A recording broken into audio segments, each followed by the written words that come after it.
নমস্কার বন্ধুরা, আজ বলবো কামোদা একাদশী নিয়ে।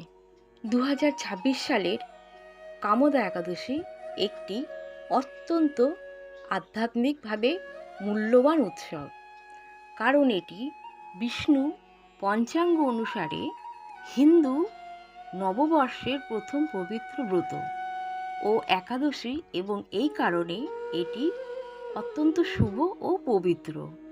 কামোদা একাদশীর তাৎপর্য: এটি বছরের প্রথম শুক্লপক্ষের একাদশী। যে কেউ এই ব্রত পালন করলে খারাপ কর্ম থেকে মুক্তি পাবে। বরাহ পুরাণে এই ব্রতের উল্লেখ পাওয়া যায়।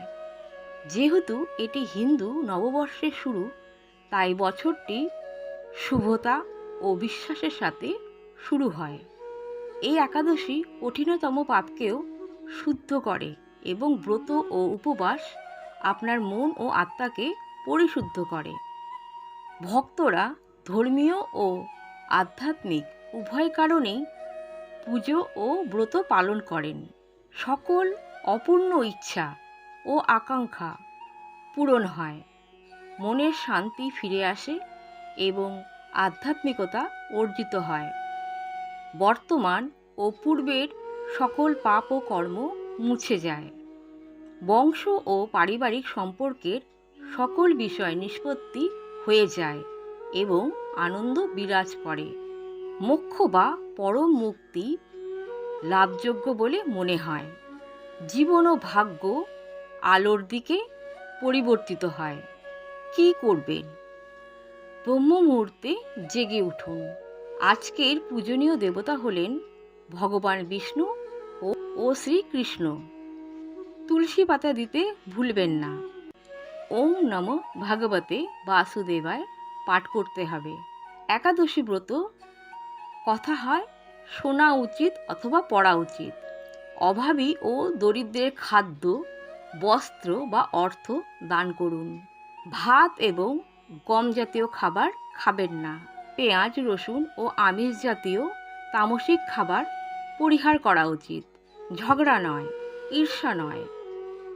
বেশি বিশ্রাম নেবেন না। কারো ক্ষতি করবেন না। ব্রহ্ম মুহূর্তে জেগে উঠুন। স্নান করে পূজা করুন। ভগবান বিষ্ণু ও কৃষ্ণের ছবি রাখুন। ফুল, তুলসী ও ঘরে তৈরি মিষ্টি নিবেদন করুন। প্রদীপ ও ধূপকাঠি জ্বালান। পাপমোচনী একাদশীর মতো বিষ্ণু সহস্র নাম এবং ব্রতকথা পড়ুন। আপনার স্বাস্থ্য অনুযায়ী নির্জলা ব্রত বা ফলহারি ব্রত করুন। 2026 সালের কামোদা একাদশী একটি অত্যন্ত শক্তিশালী ও মানসিকভাবে তৃপ্তিদায়ক ব্রত, যা পাপমোচনের মাধ্যমে দেহ, মন ও আত্মাকে শুদ্ধ করে এবং মোক্ষকে নিকটবর্তী করে। আন্তরিকতা ও শৃঙ্খলার সাথে এই ব্রত পালন করলে কেবল জাগতিক লাভই হয় না, বরং আধ্যাত্মিক উন্নতির পথও প্রশস্ত হয়। ভক্তি সহকারে পালন করলে এই একাদশী সত্যি একজনের জীবনে একটি ইতিবাচক মোড় ঘুরিয়ে দিতে পারে। তাহলে আজ এই পর্যন্তই। নমস্কার। কেমন লাগলো অবশ্যই কমেন্টে জানাবেন।